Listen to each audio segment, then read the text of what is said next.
Ayan. Ito naman yung pang-cream niya dun sa biko. Ano to na Elsa? Ibap o gata? Kasi ibap na kapag din. Ayan. So, ito ay evap and condensada. Combination ng evap and condensada. The cheese. Ayan. Grate pa lang ni Elsa.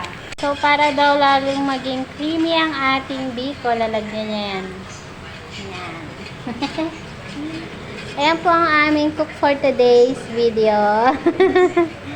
Si Nanay Elsa. Ayan. Masarap yan magluto. Ayan yung cook ng Colmax. Very nice. And yummy yung luto niyan. Di ba